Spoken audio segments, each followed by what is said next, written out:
All Saints fans, I pray. You're not, then just be quiet for a little while.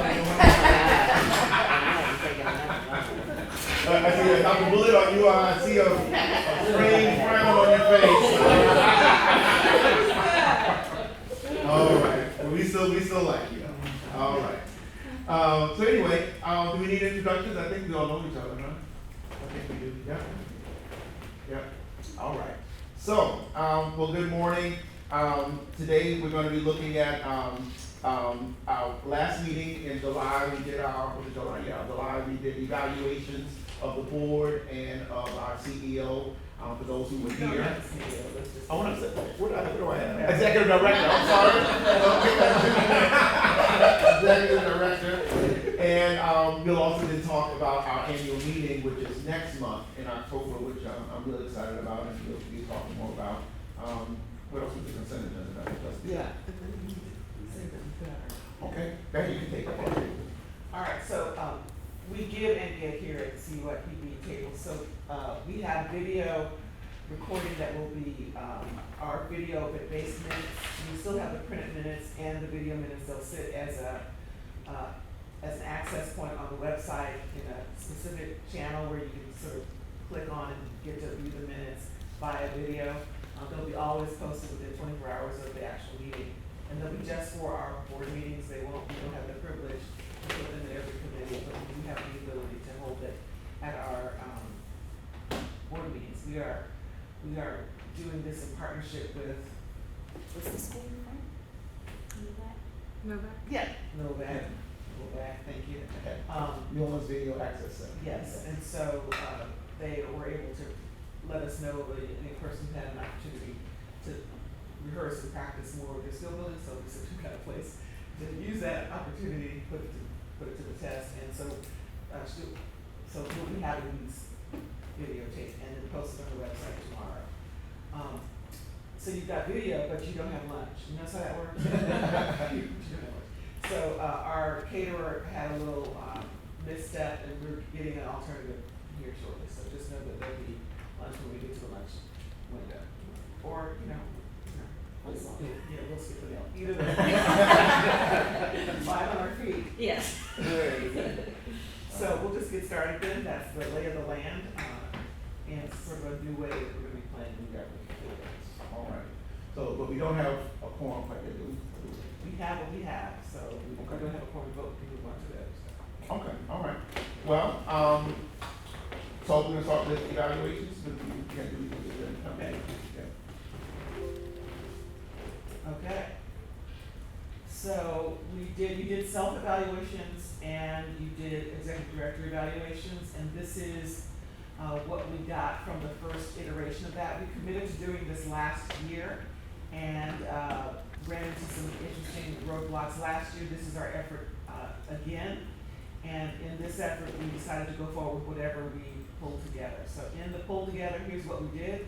You all had this done in July when I was not here, which was a perfect opportunity, and y'all came up with an evaluation result with 8 folks in the space able to vote. There were more people in the room, but they were brand new, and so they could not add to the number. It was just not appropriate to be included. But for those who were here and who were of some time within the board space, they combined came to an average score of 82%, which on the scale gets into the status of very good. Hey there. And in that space, we look further to see what you said about the things that made you good and what you thought would be some things that could improve the work. And they are here. You identified a couple of areas of strength. You talked about the collaboration opportunities, connecting opportunities, and the variety of folks at the table. The areas of need for improvement were these, and these were sort of universally offered up. And what I hope we could do today is review them and then talk about how we might show them up, what we need to do to make them come to pass. So you said that you wanted better engagement of others who have to be members, a commitment from all the members, and that really speaks to having a quorum on a regular basis, and then it also connects to the other 2 points. which are getting the NOPD, MHSD, juvenile court, city council to attend. Those folks typically, city council and juvenile court, folks who are reflected, typically, example in this case, typically respond with a favorable RSVP. What happens that keeps them off the actual circle here is a whole nother set of things that happen, stuff happens, but typically we get, in today's case, for example, we did get favorable RSVPs for both of those. We do not have MHSD or NOPD representative who is named. We have the role, but not the named player. And what you all said was that you wanted these ears and voices in the room, and you also wanted to find ways to connect to other CYPBs across states and across the state and parishes. So, and then you talked about desiring a broader focus on the future. It's hard to hold long-term views when we're in a reactive space, dealing with the issues that surface at the moment. You want to refine the impact, be aware of what we can and cannot achieve as an entity. So I wanted to see if we can spend some time really unwrapping these, because I think there's no benefit of evaluating if you're not going to pay attention to what you said and figure out what to do with it. So let's talk about the engagement piece. And you can certainly tie them together to the rest of the pieces that are there. I have the ability to take down some notes and to capture what you're saying, because I'd like to do something with this stuff. So what you're thinking about engagement. And that would be of folks that you know are already here.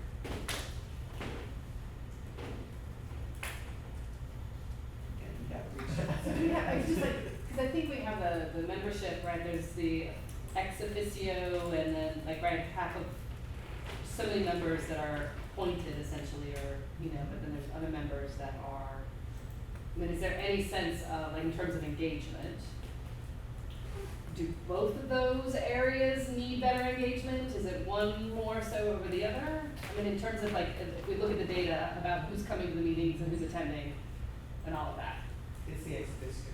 Okay. So those who have a seat at the table because that's part of the ordinance. Yes. Um, We hit quorum on Larry. Larry, good to see you. And this is Larry's second meeting. He was actually here in July, but he didn't do the evaluation. But I'm sure everybody should know Larry. But Larry, since you're new, that's new to us, kind of. Yes. Would you just say a word? Sure. Just briefly, I wanted to take away from this, but just. Sure. Hi, excuse me for my tardiness. I was actually sitting in Council on Aging parking lot on a conference call and realized I was in the wrong parking lot and got out the call.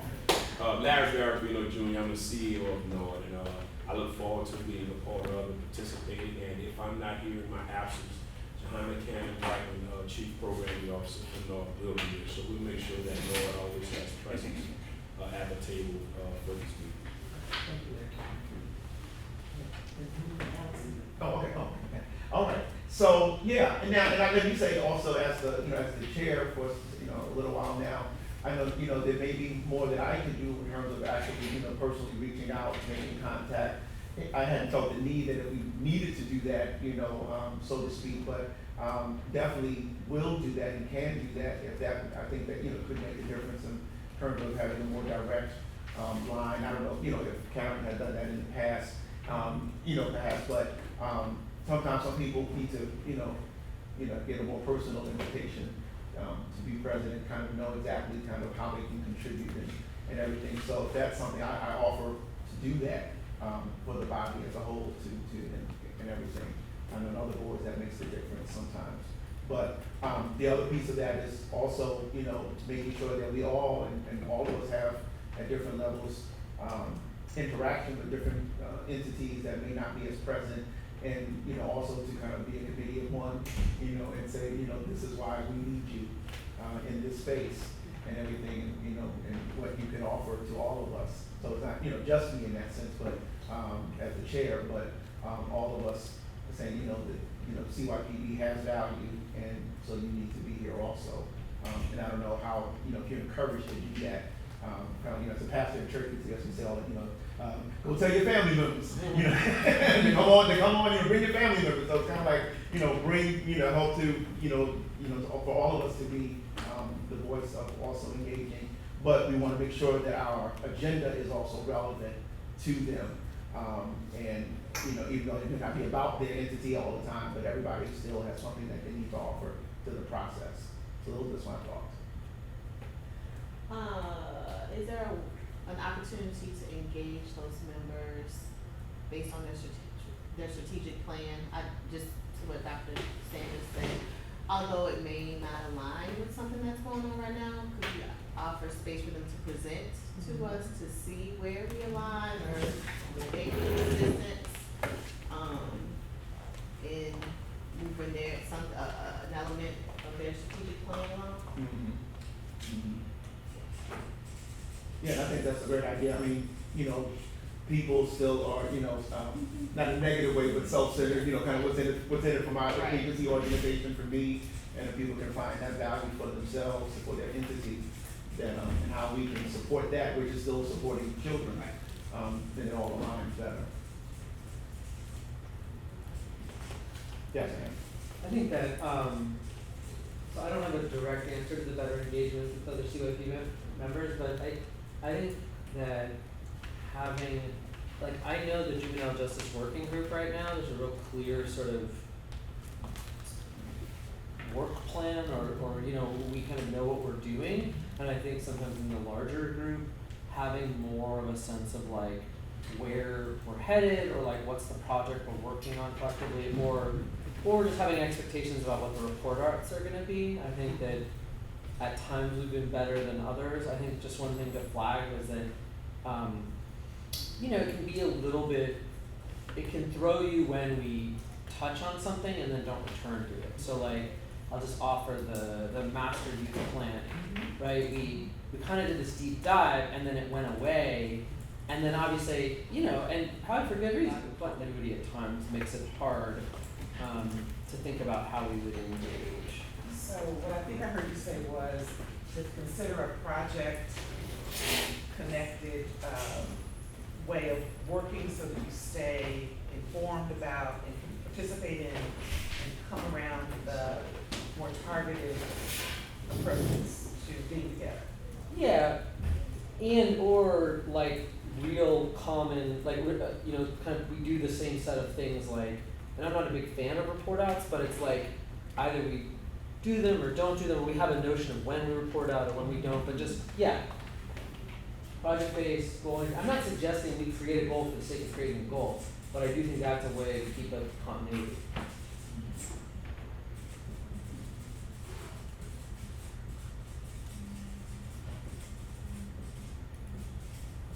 Other thoughts? Yes. And I feel like would be saying the same thing. I'm trying to think about myself in terms of, you know, what does it take to, everybody's busy and everybody's trying to do lots of things. And I was trying to say to myself, you know, how is it that I can stay connected in a way that allows, you know, me to be valuable or to bring whatever that is. And I think we have to, when we come to this board, we have to be able to say this is what we can offer, or this is our talent, or this is our, or whatever. And I don't know if we do that. So like, I know you all by name, but I don't know what your stuff is or what your thing is that you do. And so I feel like we've got to place all of that on the table kind of out front to say this is the value of having the mayor's office on this board, and then try to figure out how do we tease that out and align it with what we're trying to do, like the gentleman was saying. And so, you know, what is the value of having a higher education committee on this board? What is that? And I've got to help articulate it, but I also have to look at what the goals are and then say, this is what this is. I think each member has to work as hard at that as anything else. I hope that makes sense.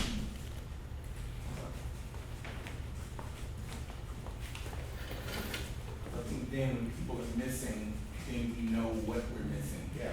Right? So.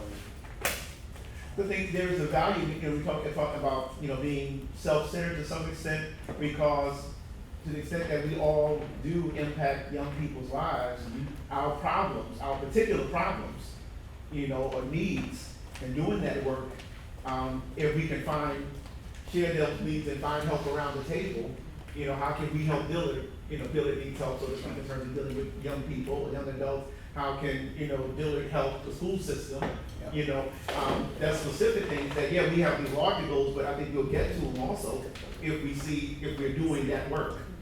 You know, so you're right, taking more time maybe to really flesh out, you know, kind of needs as well as strengths of our own individual organizations. You know, how can you all help, not my church, but churches that are working, you know, as a goal, as a bigger thing, I think is a way of thinking about engaging, other things. You know, last year I did something with the DA's office, and, you know, it was a small thing, but, you know, it was an opportunity to interact more.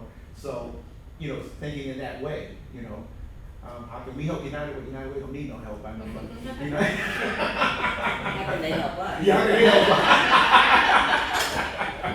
us? Yeah, so you have a hand, and then Cooley had a hand or two. Right? I was just gonna say, I think that all of that, I agree. I love the idea of tapping into sort of unique expertise around the table and figuring out what we can leverage that towards. I just think that we need to, I think that's only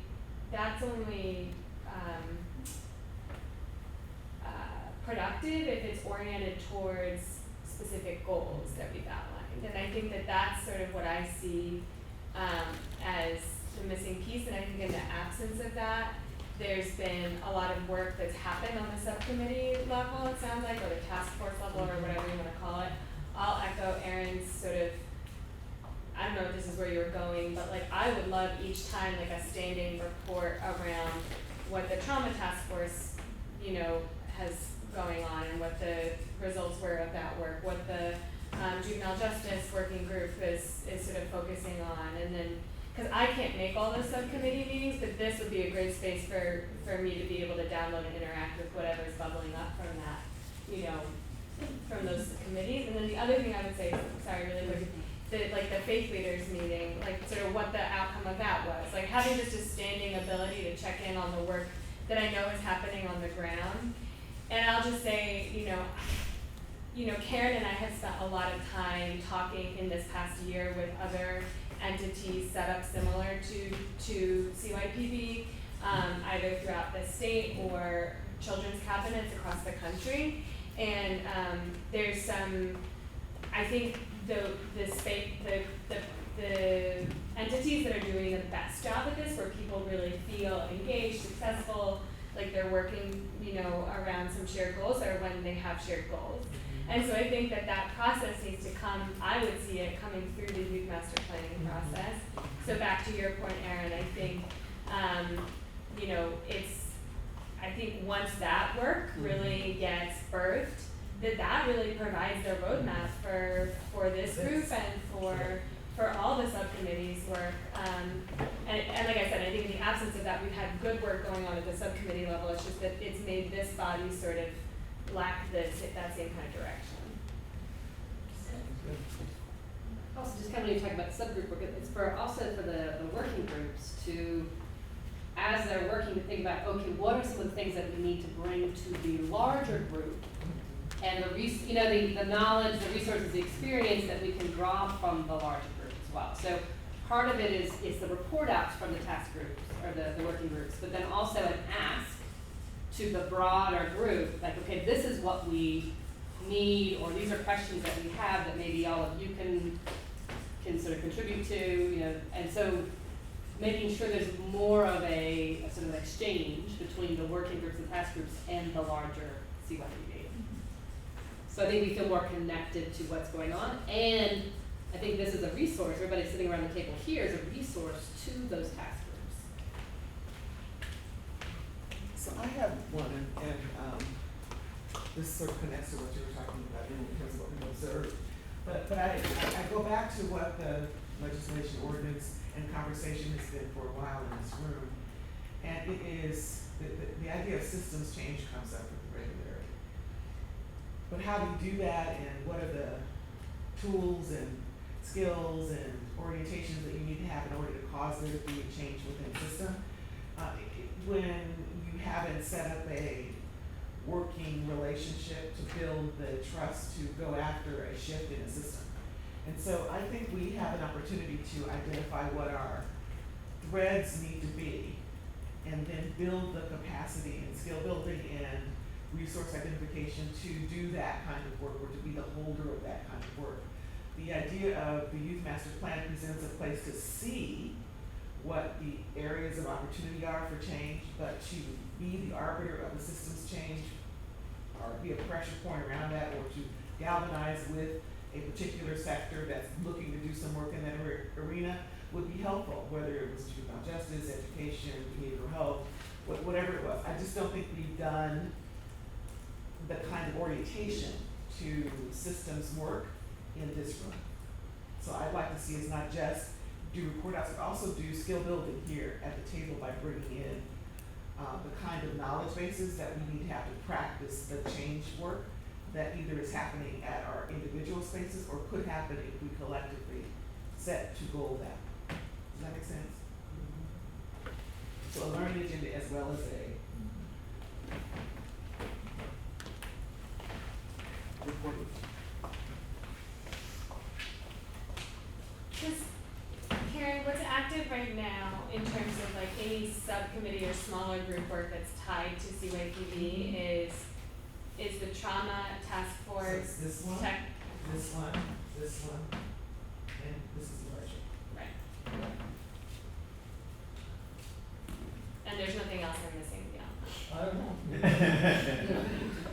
know. That's it. That's all I know. Yeah. What, with the attendance task force too, huh? Oh, school attendance. That's just getting off track, that's emerging. And I think we'll have time today just to, for those who weren't here, maybe we can give brief updates on the youth trauma and faith leaders. I'm not sure about the other one, Karen. But I hear making that a regular part of the agenda, in terms of committee reports or whatever it is, to make sure people remain engaged, yeah.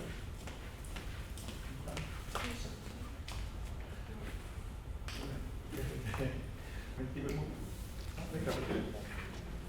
Everybody good? Make sense? All right, expect some changes then.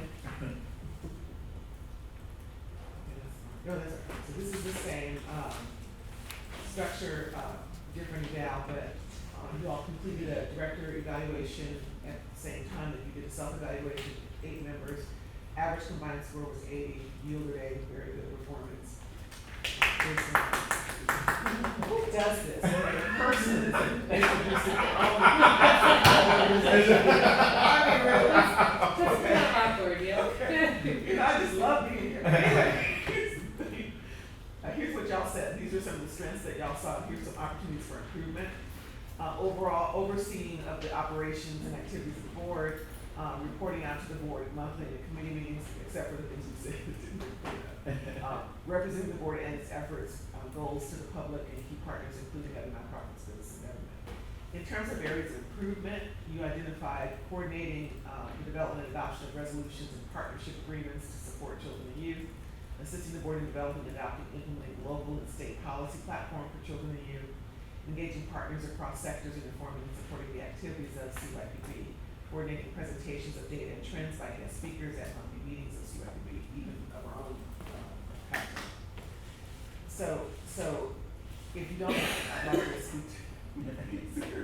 Well, let me say before you speak to it, for those who was here and who was here at the meeting that we did that. So, stop me if I veer off course, but I think everyone had very positive things to say.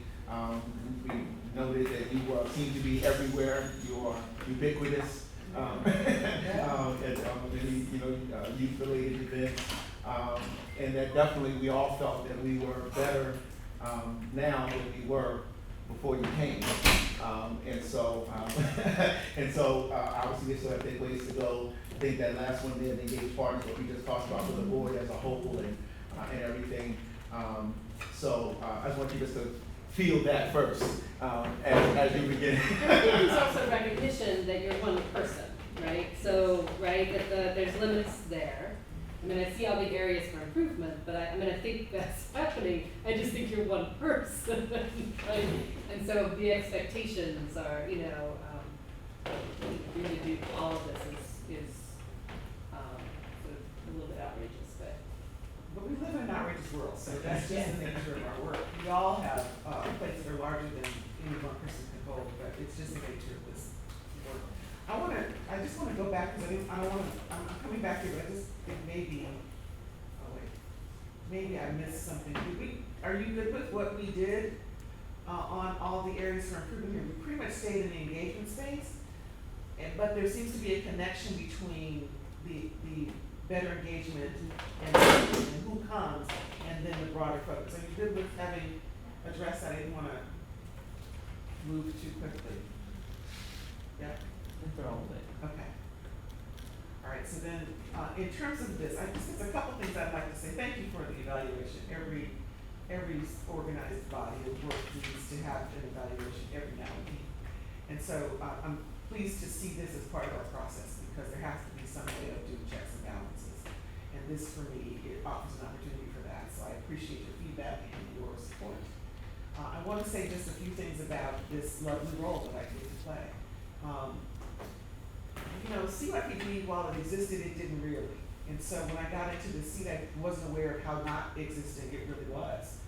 And so I learned more about the absence of this existence when I tried to write grants, and people said, no, we don't know you. And so you have to be here for at least another year and a half before we will even accept your proposals. And that was like, really? That's how this works, okay. And so what I learned in the first couple of years was it was really about being ubiquitous and getting to know folks and trying to also show where folks needed you to be a support to them, because this is a very relational work, especially when you have no staff. So it takes a lot longer to move things when you have to do it that way.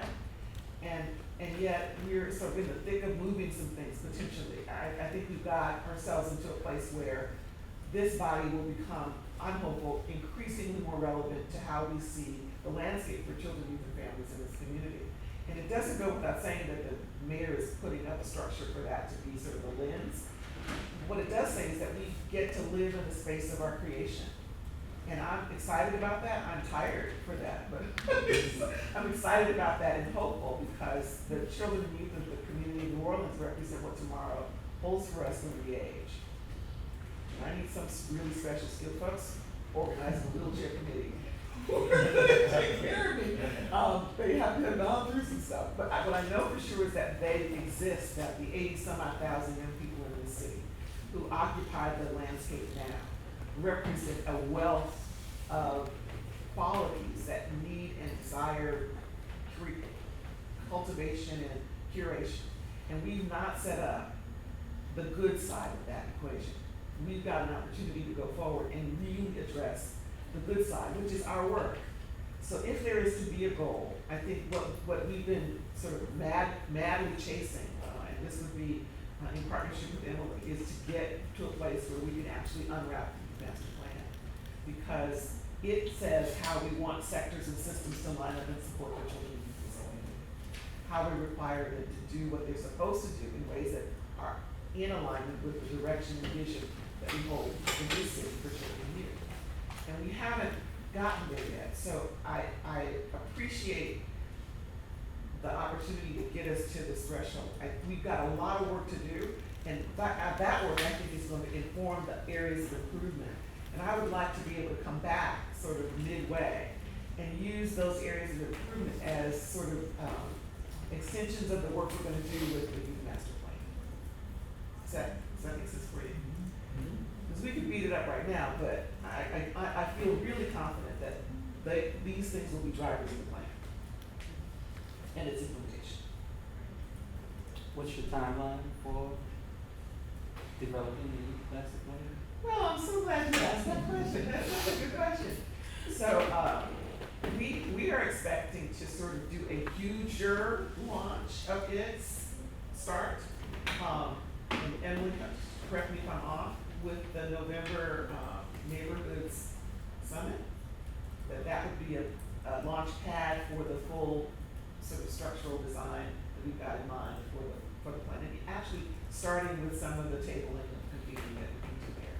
We've got a lot of behind the curtain work that's going on right now, that is critical that we get done before we go public. But once we go public, it just goes on and on with a fairly high fever pitch until we land at the draft space, which should be by June. And then we go into final production with some additional feedback from the folks who've been participating. We see a large driver coming from the youth population, community members, in addition to folks in the city, sitting around this table. But we really think that this is our opportunity to get something on the landscape that's not gonna just be a driver for the personalities in this room, but for the youth in terms of going forward for extended periods of time, beyond administrations and beyond the ages of young people starting with us. Can I add Yes. something to that? The only other thing I would say is that behind the curtain work, all that what that looks like, just because I think in effort to be totally transparent with folks. So it's really just been it's setting the foundation to make sure that we are all working from the same playbook in terms of understanding the needs of young people in our city right now per the data.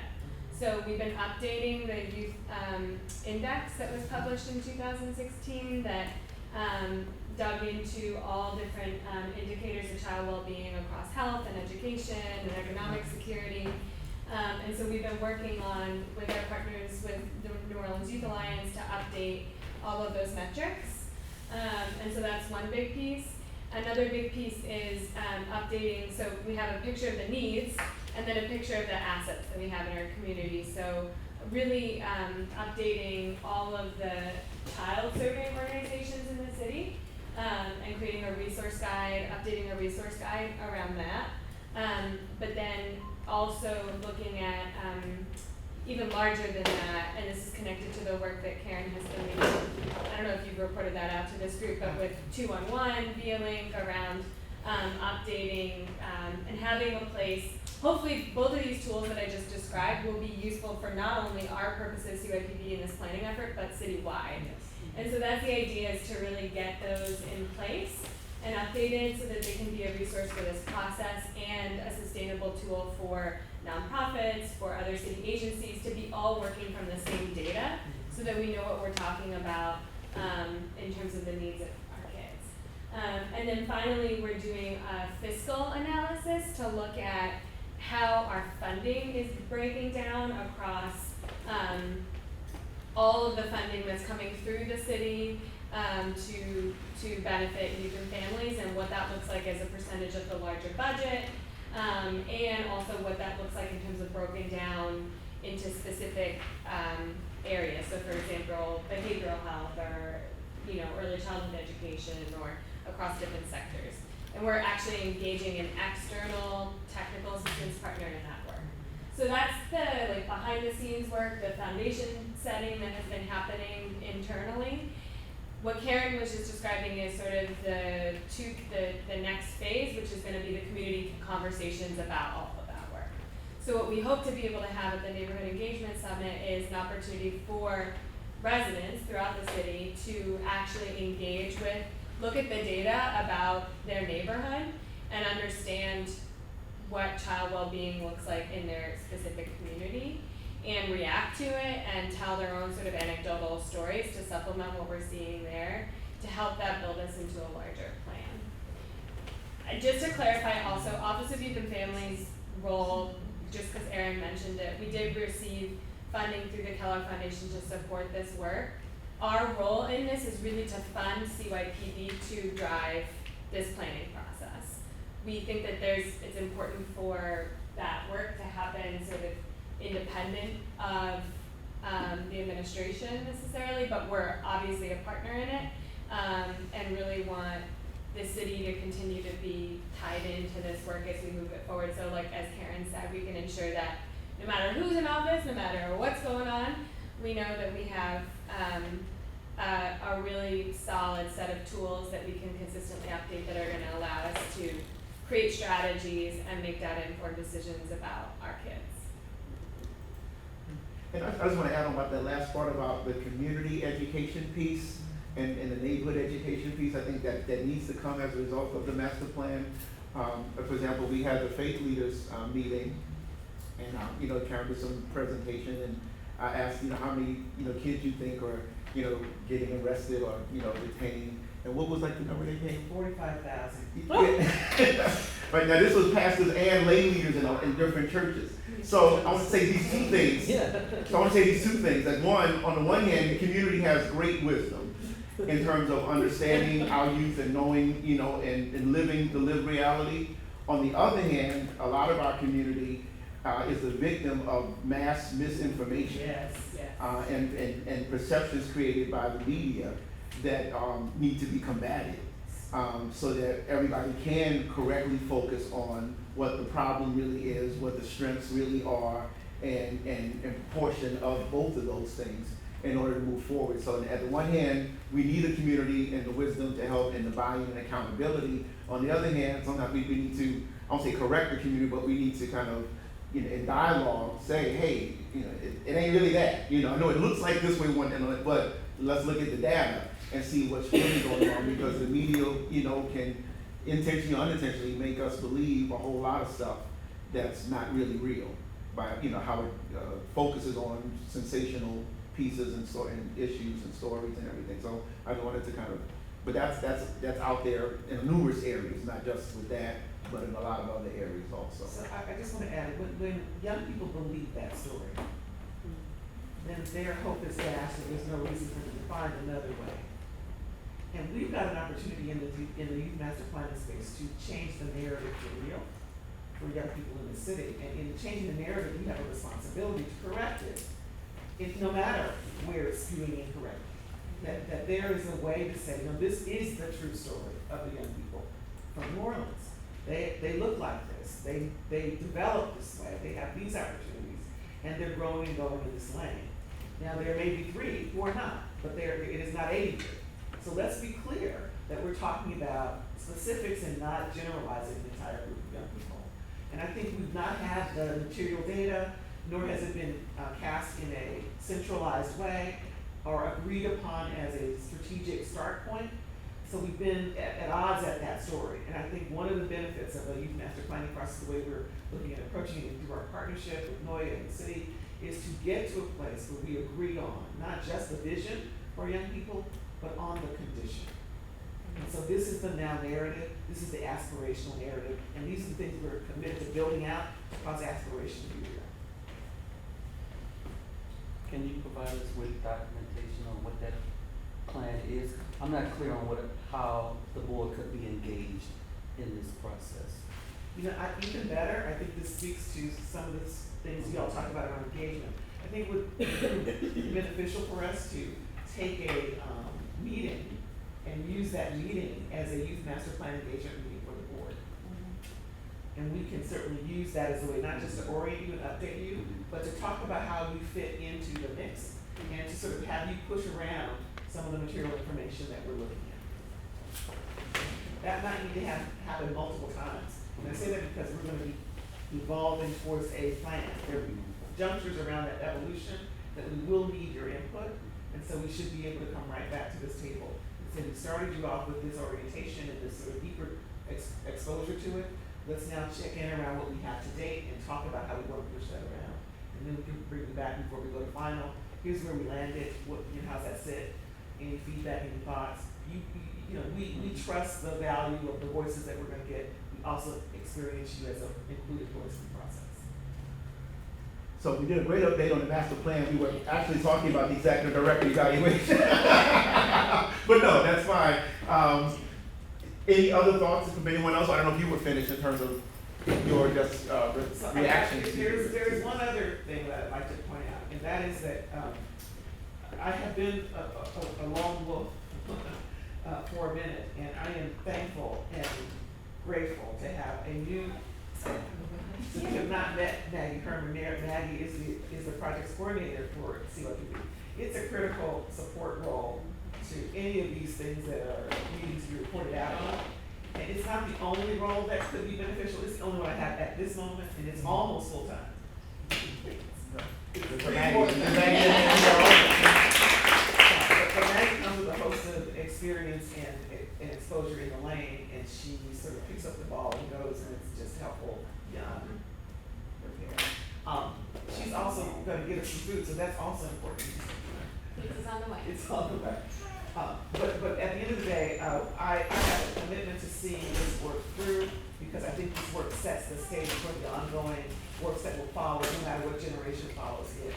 So in partnership with Emily through the Office of the Family and with Rashida and Joya, I expect that we'll be able to build out a system of understanding and recognition plans for young people in the city that gets them and all the systems connected to the end run, which is an improved outcome for our young people, no matter what your age. And if we can do that in the city, this small city with a great big old giant attitude, then we can be a model for what that looks like in the national space. And I think that's important because we could turn some dials that our dials don't look good in Louisiana, but they could look amazing in New Orleans. And so something's in the water in New Orleans. Let's see if we can make that real. I think we've got what it takes to do that. But we've got to have a coordinated approach to the process. And for us, the youth master plan is the comprehensive plan that the legislation ordinance requires us to do. Doesn't mean it's gonna get us to magic, it means we're gonna push each other to get to the magic. Any other comments about the executive director evaluation? Anybody? No? What's that? Forgot one of the things. The 211? Okay. So, can we do this then? Our last item actually is to talk about the annual meeting, but Karen, could we actually give a brief update on the trauma task force? Okay.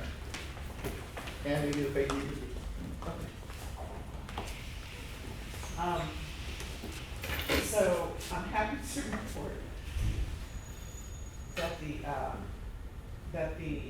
at 2:00 today, I'm having a conversation with Dr. Denise Shervington, and the writer who's been writing our plan, because we had gotten all the final feedback, and we're in the final stretch to send it to the graphic designer to get it back so that we can figure out clear commitment.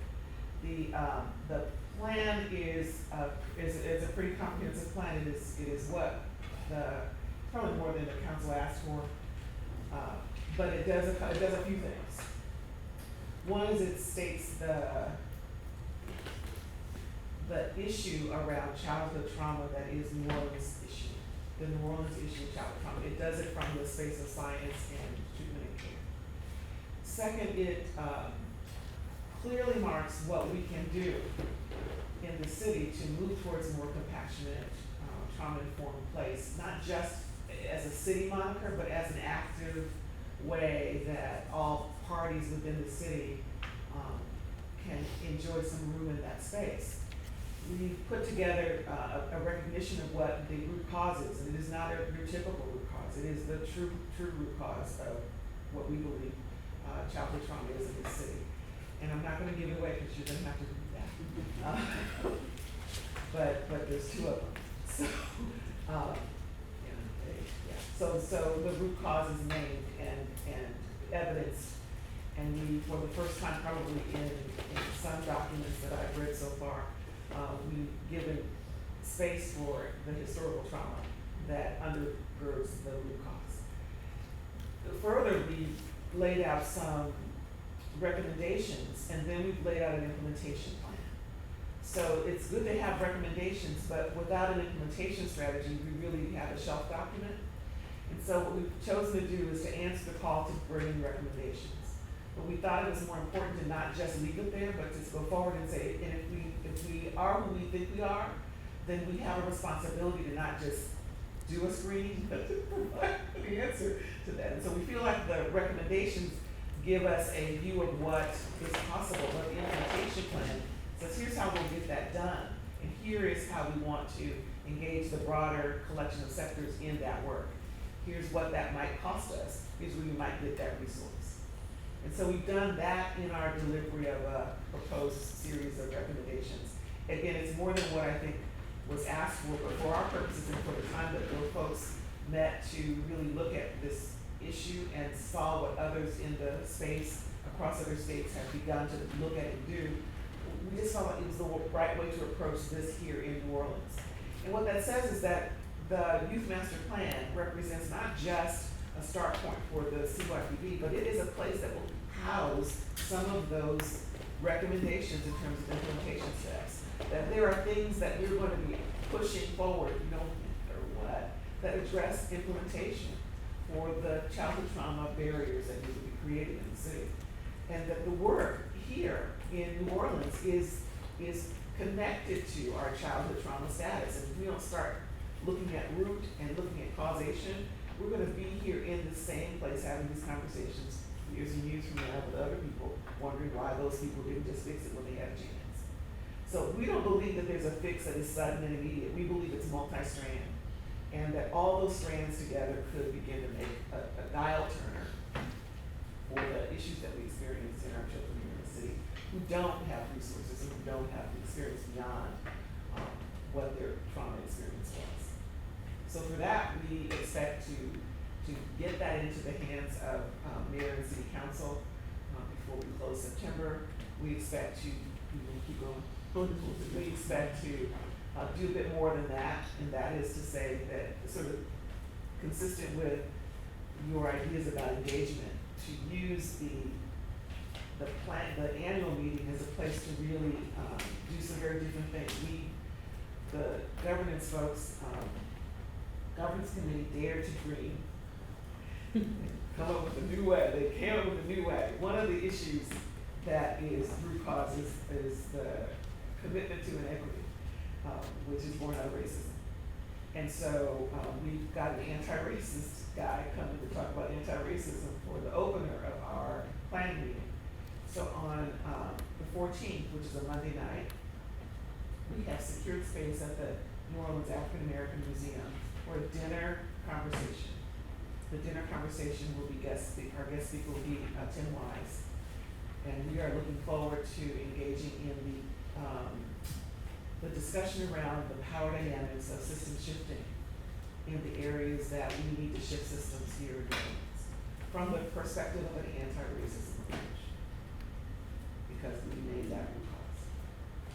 We expect them to take that information and those insights into the next day, which is our annual planning day that we're committing to. And we're looking to bring the sectors to that room.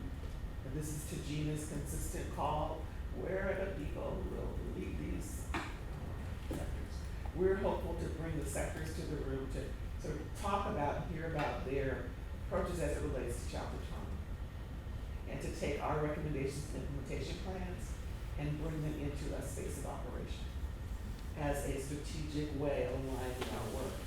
So we're inviting the sector actors and leaders to that October meeting. The invitations will go out at the end of this week to be a part of that changed way of operating.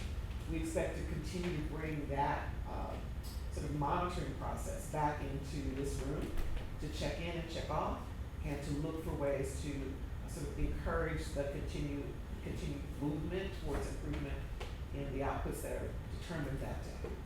So we believe that you nailed all the pieces, we just never set the arena. So Tim Wise, just briefly, Tulane graduate. He and I were actually at Tulane together. He was an undergrad when I was in grad school, but we worked together a lot. During that time, we protested apartheid together at Tulane. You see how long ago that was, right? He's going on. He says it all. He's a white man that speaks out against racism, and that's sometimes revolutionary. And he's an author. He's written several books related to the topic, coming at it from different angles. He's really respected by Black scholars as well, and other scholars in terms of his work in the area. He organizes. He did a lot of training after he graduated with People's Institute for Survival and Beyond. He got his initial kind of real training in undoing racism through them, but it's kind of went on further than that. So he quickly responded to our request because he wants to be in New Orleans as often as he can. He lives in where? Colorado or someplace? Yeah. So he'd love to come here and be with us, and he did charge us an arm and a leg, even though that's what he does charge, an arm and a leg to speak. Yeah. So know that there are space limitations for both of those events. you'll be getting your invitations, you guys will get your invitations out of the gate. And the invitations are being created as I sit here with you, because we just locked down all the location details. But the expectation is on Monday night, we've got room for about 40 folks in that location, the way we're gonna set up the space. So, the folks who are part of CWB are priority seats, because we want you to be in the room. We are also looking at sector folks, because we want to engage folks that are thinking differently about system shifting, system change.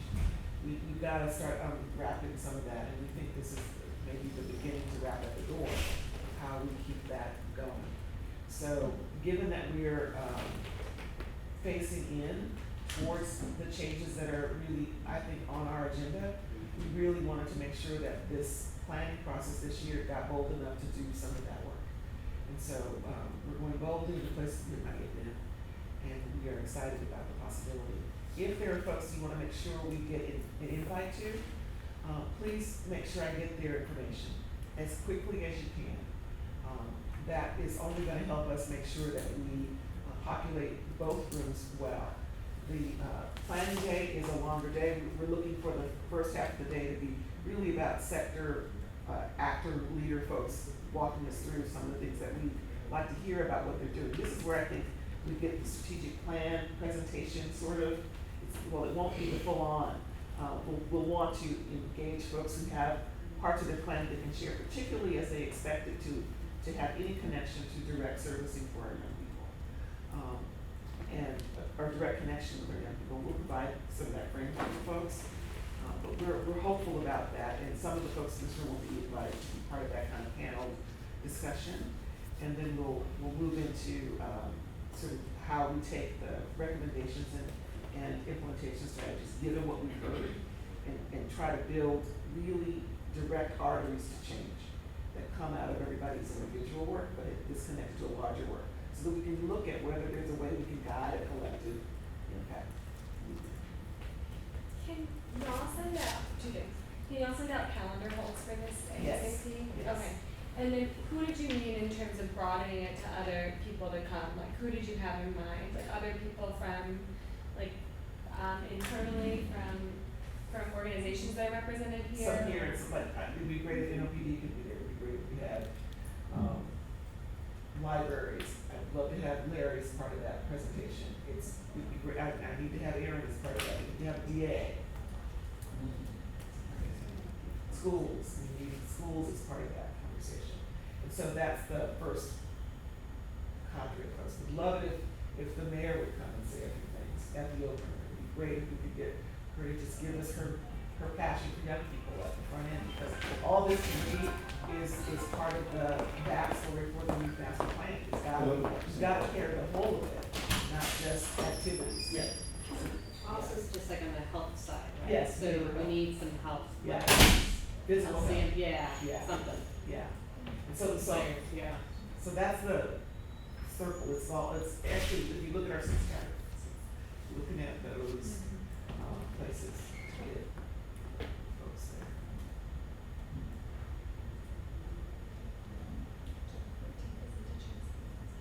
The who, what?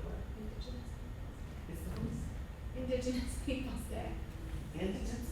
Indigenous Peoples' Day, which used to be Columbus, is that? Yeah, well, yeah, that's good. Well, see the difference. So, first thing I heard you say is get the calendar saved things out to you, so we will do that today for both of these. And then second is, I'll just take out the circle that we've already built out and look at the confirmations to date and see if you can help with any of the others. For the planning, second part of the planning day, in the morning, we see ourselves really working on the strategic planning narratives of other folks as it crosses over into the care for children who are potentially involved in the system. And then second, system of care for the trauma. And then second part of the day is to really unwrap how we can attach our own relevant works to the broader picture. thoughts, feedback, reactions? I'm really excited. Yeah, This is gonna be awesome. Is the JJ group gonna, can you guys report out and what's happening? What do you report out now? Oh, I know, I bet, Yes. cause you gave, I didn't know if we were done with reporting outs, you gave the one on the faith leaders, but I think you got into this one. Or not the faith leaders. So that's proper. I'm gonna put faith leaders and then I'll go JJ. And then I think we're good. So, faith leader part 2, and then we'll do lunch, and then we'll do JJ, because JJ is a little broader. Faith leader part 2 just happened, round 2. And, this was part of our earlier, last year's strategic plan. We wanted to commit to connecting to the faith community. I believe that the faith community has a role in the youth master planning process as well, and we didn't have enough engagement with them beyond Torrance representation here at the board, so we really wanted to find a way to get access and get to hear where they are and what kind of work is going on in those spaces. So in our first gathering, we had a very large crowd and had a really good discussion about what was on the landscape and what CYPB was and what they were doing. And their landscape analysis that they came in with was completely absent true data. And we gave them true data and they felt like they needed to do more of this work in partnership with others. And we were excited by that. So we committed to going back to really narrow in on the specific places that the work was available to them. We took to them the opportunity of helping out and being part of the school attendance work group. We took the juvenile justice work group. We took the youth master plan, and we took trauma as a place to share the information because the work at SHG already happened. They identified in the second meeting, which happened a couple of weeks ago. 2 weeks. 2 weeks ago. They identified where they wanted to get involved and even others in their community who they thought would be really good around some of the work. And so we are, for example, they named the youth pastors as agents of change in the school attendance space. And so we're working with making those connections and ensuring that there's the right kind of toolkit in place for folks to be acknowledged for school attendance. And they also indicated some interest in participating in some of the JJ juvenile justice information share. So we use that table as a place to do 2 things. One is to get acquainted with folks in the community, and 2 is to invite a way we can share in each other's work. And so they've been telling us about what they've got going on, and we've been hearing what we've been sharing, what we've got going on, and I think we're gonna be able to tap them into more project-based work and specific events that may be coming in the future. Yeah, and specifically with the trauma task force recommendations and implementation plan, the churches, faith leaders are definitely interested in helping to do implementation related to that plan. That's something that I think they all identify with and know that they can actually support and be, valuable in. So I think that would be another tool for engagement of that community, my community, in terms of getting out and engage in CYPB further. So I'm gonna give you a minute to get some pizzas and salad, because we're happy to now take you to next, the juvenile justice task force. All right.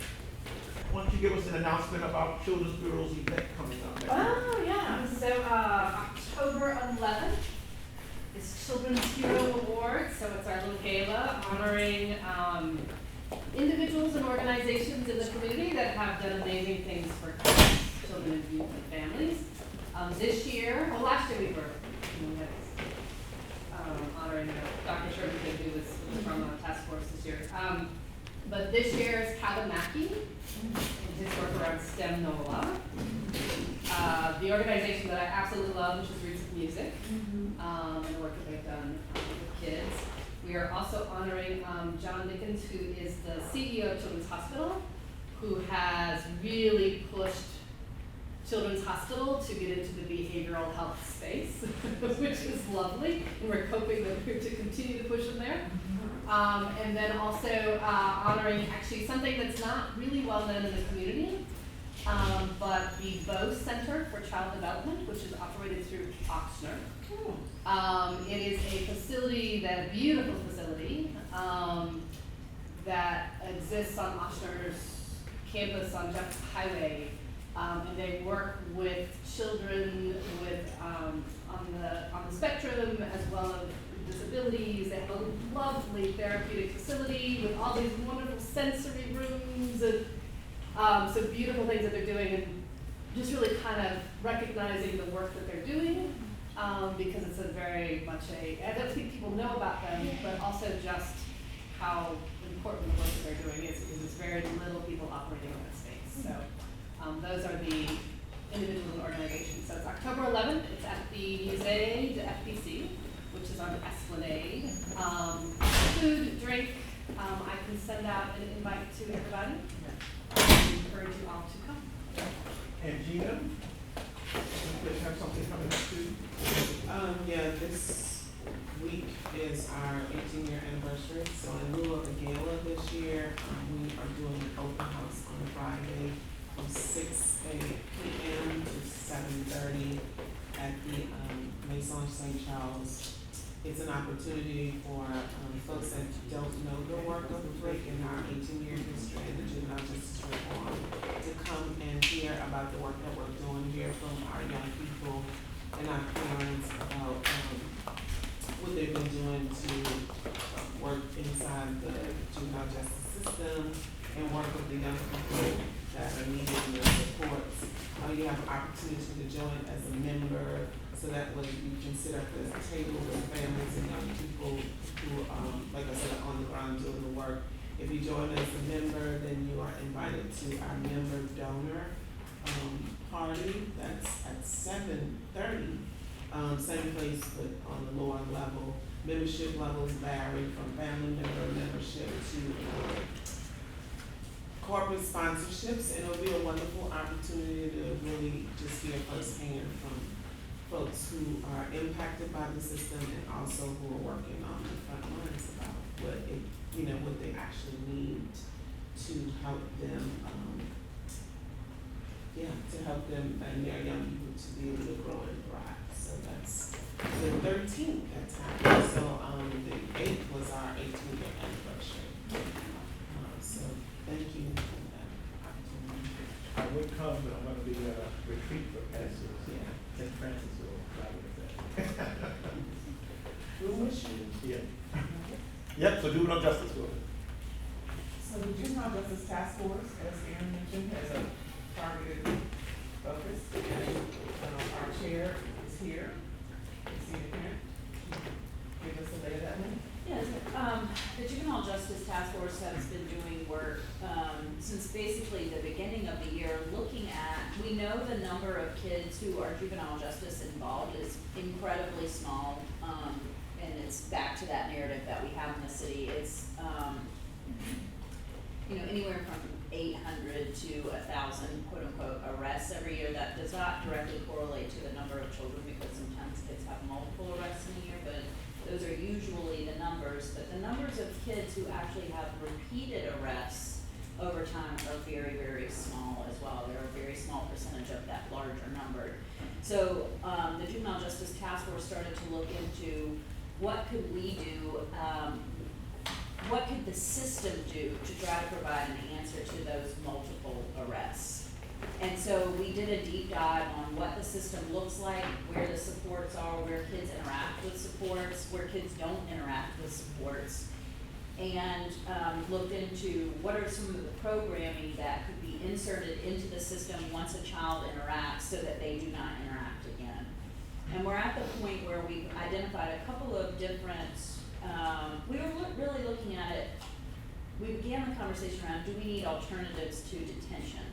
But when we really, and we know that we do as a system, I don't want to discount that, we desperately need more alternatives to detention, but we also need a quicker interaction when kids get arrested, because just because you were arrested doesn't mean that you will be detained, and just because you were detained doesn't mean that, the length of time that it can take a child's case to come up can be a really long time, and so what are the quick interaction that we could have with that child to try to prevent the reinteraction. And we started looking into a couple of different programs, FFT, family, functional therapy, and art, which Karen can speak to much more articulately than I can, but both programs as being a means of, art has to do with the sort of anger and conflict resolution and teaching kids healthy ways to address the conflicts in their lives.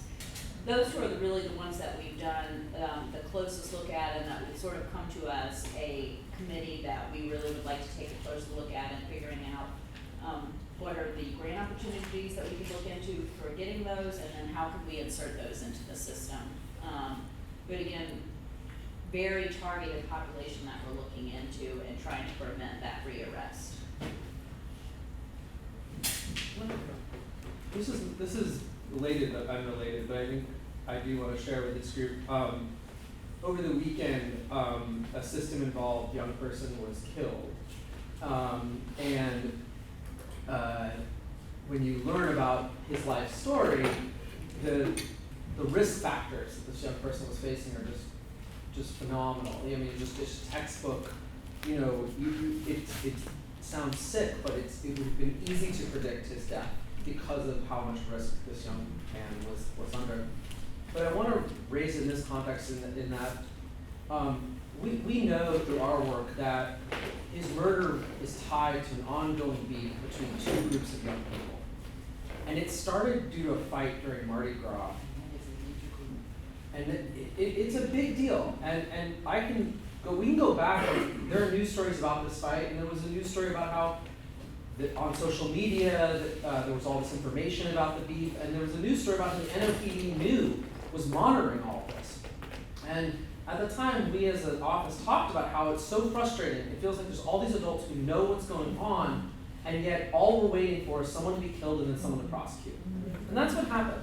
There was a murder of another young man, and then there was an arrest of the young man who killed him. And then the groups exist inside the Youth Study Center right now. They're beefing right now at the Youth Study Center. There have been 5 shootings stemming from the same thing. And now we have another young man dead, and we already know there's probably another system-involved young person who did it. And so I raise this as an opportunity, not necessarily to chastise, but to just say that there is such a need right now. And those of us close to the system, there's this problem, and it feels like while we're reaching for all these other tools and policies, it's like, why isn't someone tackling this problem? We know there's an ongoing beef. We know that conflict resolution is lacking amongst this group of folks, and half of them at any given time are in the Youth Study Center. So I just put that out there as a sort of, we have the opportunity to intervene, and my attorneys say that easily 3 murders and 7 attempted murders stem from this one beef. And so you can see how a targeted intervention could create a huge amount of decrease in violence. And I just think it's top of mind for our office right now. Incredible grief in my office around these deaths. And I just think that we need to remember that in this space, that's our planning and bringing in these programs has the potential to significantly impact young people's lives. And I would just add, totally agree, it's like a cycle that continues. Right after Hurricane Katrina, maybe 2 to 3 years after, we actually had art in the schools, because we had a grant under that. SAMHSA grant. We had the grant, and many schools, there were social workers who were hired just to do that into the school. My understanding, I don't have to just touch, to look at the data, but my understanding is that it yielded some good outcomes. So that was something that, was available, but I know it went away, but it was available in the schools. And when we think about where, even if the chaos or the conflict does not begin in the school, we know from the schools that it comes into the school. So you have the target audience to intervene at that point. And at one point it was somewhat competition. How do you pull kids? when you need to educate them, because academically they're behind, but today it's more like, how could you not pull them? Because it's affecting every sphere of their life, so we have to create the space for it. So just really quick, I want to just put it in the process.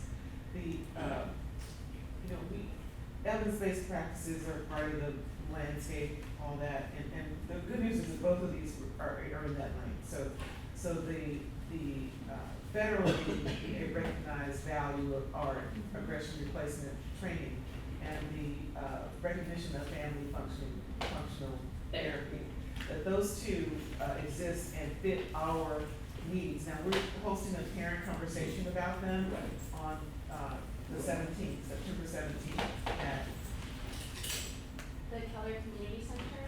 so I'll send you all the flyer on that. The parent conversation is two things. One is that there aren't regular occasions, and Gina can attest to this, where parents are asked to tell me what you think, to how would this work for you? What's working for you now? What do you need more of or less of? What help us help you? And that's not really how we're gonna approach it, but the reality is we can't keep going after change without including the parent in the process. And so we respectfully ask a group of parents to guide us. We don't wanna be putting something on people. We want folks to say, we wanna go along with to make sure that that's the work. So for our purposes, we are engaging the parent community, folks who have been through, have some systems orientation, to help us think about not just the process or the practice, but the way it becomes available. Every offer isn't the great offer. Every cycle of delivery doesn't yield the same kind of impact. So we've got to use the expertise that lives to help us develop a way that's going to fix the current environment. Excuse me, since you mentioned my name, and I'm sorry, I gotta run out, because the staff needs me.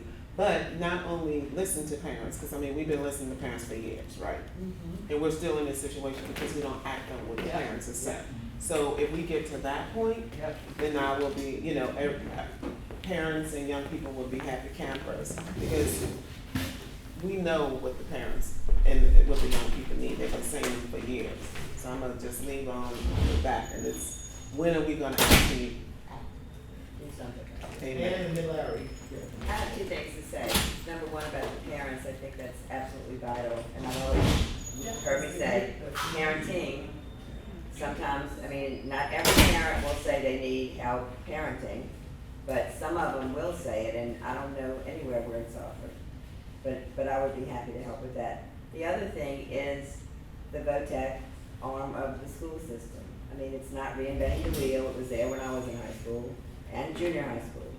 And for those kids who are not going to college or aren't interested in school so much, it offers an alternative. And not these alternative schools where you put all the kids in distress or have you actually give them an alternative path where they can take business, math, and English, and just give them the basics, and give them a career, give them something. And I just don't know, I'm very frustrated, this is my city, and I've invested in it all my life, and I'm still frustrated that we still don't see that we're not helping so many children who don't have to be so frustrated.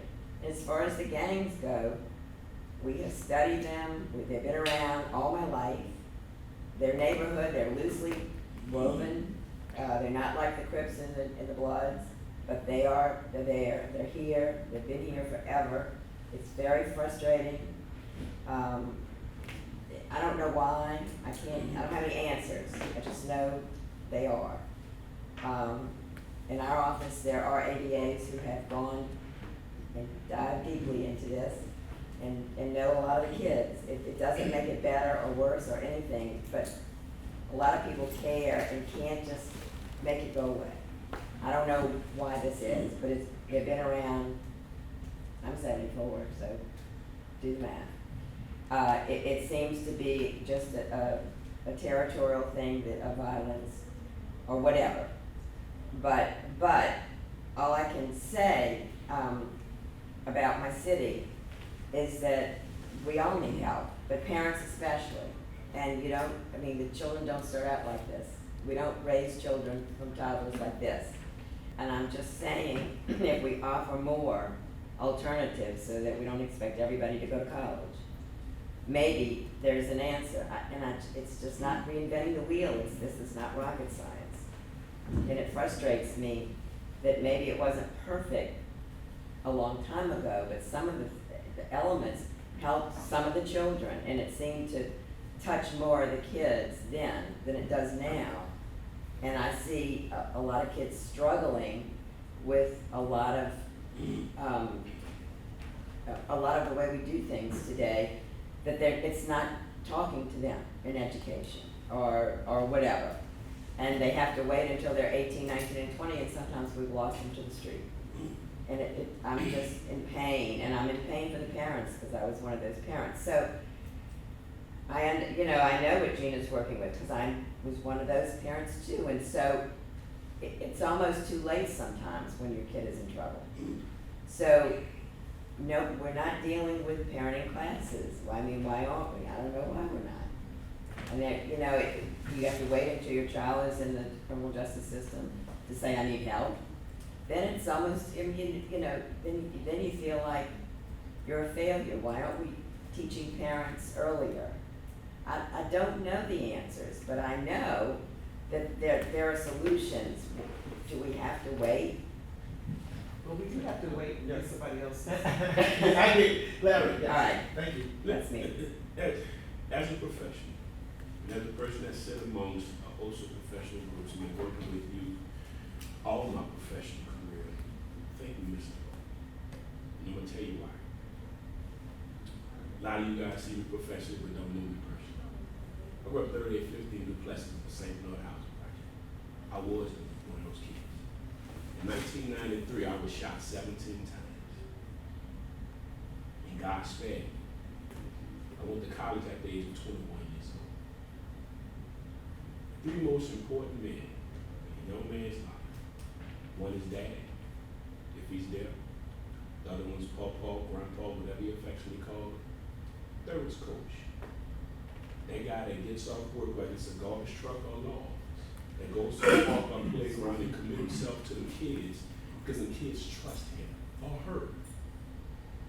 We don't tap into that. We don't use that.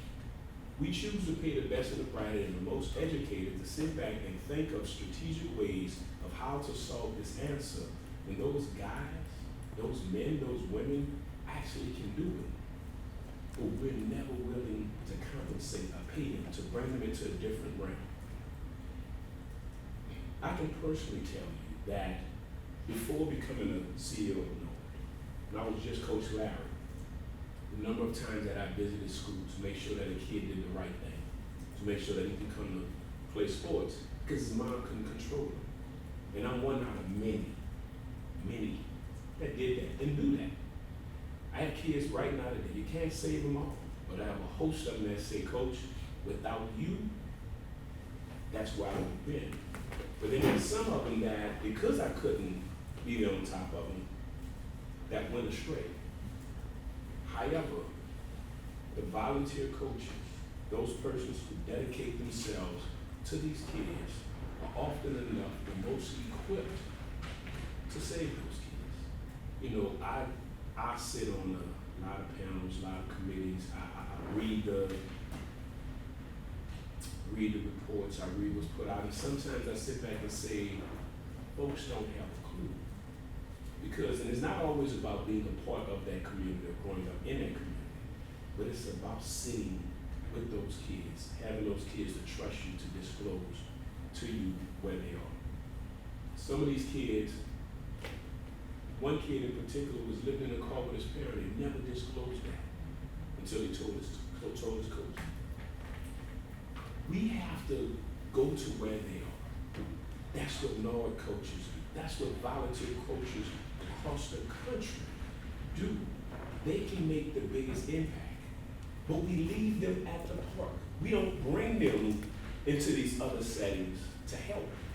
And that's something that I really want to put on you guys' mind, is that I can take coaches and bring them into Youth Study Center, and you'll see a different reaction on one of the young men when they walk in. Man, look at Coach. Some of the biggest, baddest, and toughest, when they see Coach, it's like they done saw Dad. We don't into that. And often enough, those guys don't have the skill sets to apply for the job that requires them to have the master's degree, that requires them to have the bachelor's degree, but they have the skill sets to save that kid. And we really need that master's and bachelor's degree to save that kid and change their life. So that's something that I really want this committee, this panel, to really, as we go forward, to really think about. And coaches want to help. And don't get me wrong, a lot of them, because of work, they can. Because they have to.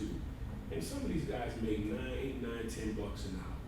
But they spend 1,000 hours an hour at the park because it's work, that's what his work on, his priceless. But they spend it with the kids. But we don't tap into that. We just look at him as, well, that's the coach. But for that kid, that's dad, that's grandpa, that's breakfast, that's lunch, that's dinner, that's transportation, that's school uniforms, that's discipline. Thank you. Yeah. We're gonna wrap up. Yeah, Larry touched on the possibility of having coaching and rec programs at YSC, and I was wondering the same for the type of programming that y'all were talking about. I realize a lot of that's up to the administration in terms of bringing in those programs there, not just limiting them to kids who are not detained, but is that an option or no? I'm sorry, Any of you? I don't know. I wasn't at the meetings, I don't know. So I can say, in the not detained space, if we're talking about the kid who's out and you wanna prevent them from getting back in, it's certainly an opportunity to look at a way to channel that coach as part of the network of support that is a family's connection. We don't often build that, and that's one of the things that the moms told us when they came early on, is y'all give us a team while we're in, but when we leave, you don't have a team. And what about at-wise? That's a question that you have to ask. Would y'all know? the staff play basketball with them. So like, Yeah. I mean, there's not a lot, okay, so it's, I think they have facilities, but I mean, I think sports is used, but it's, what I understand is often used by the staff. But I'm not hearing sports, I'm hearing. You're hearing coaching, yeah. So Yeah. I'm just saying, yeah, so I'm saying this with no, I think there's I just coaching. mean like, Yeah. in the interventions Yeah. y'all were talking about, Yeah. coaching, all of these opportunities that help They could. all kids, Yeah.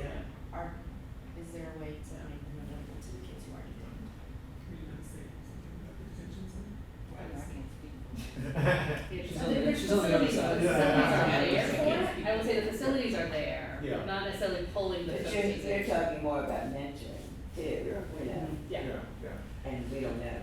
But what I can say, and then we'll need to wrap, is that we hadn't heard that, Larry, I own that, we hadn't heard that the way you gave it to us today, I thank you for sharing that. And it did light up something in me in terms of what we look at as the pieces that go into community when a child isn't in the system but is at the brink of potentially going back.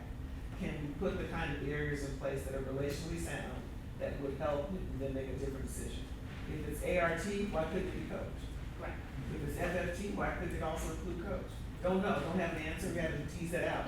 But what I do hear is an opportunity to tease that out. And I think there's there's a lot of emphasis put on EVPs. Yes. But EVPs, I mean, I'll be honest, like, they're not always, right? Those are often developed in situations where you're excluding kids that have really the complex needs, right? Correct. You know, so it's not, so I think EVPs. Well, the research is not done at that level. The research isn't done at that level, Yeah, so I think yeah. we have to be careful there about just looking at EVPs. I mean, I think what Larry has to say is, you know, and it's a struggle, right? Because EVPs might be funded, FFT could have many funding, but paying the coach to do the work that they need to do doesn't have that type of funding. Yeah, So yeah. that's the, What we have heard, if you know, ironically, the article that the Times-Picayune did last year that started the resolution coaching, yep. was about, you know, A.L. Davis Park, DJ Jubilee, you know, Yeah. and his coaching and others like him. And they testified that day in the city council, you know, about their work and everything. But it stopped there, you know, in terms of, you know, the rest of it. But you're right, I mean, you will know, you know, you know, they live to coach and be out there with the kids. And they go to all the funerals, unfortunately, and all, everything else, you know, so. But the bigger part, you're right, but the bigger part about the coach, that coach, what you don't see is, he's picking that kid up from no matter where he is, taking him out that community.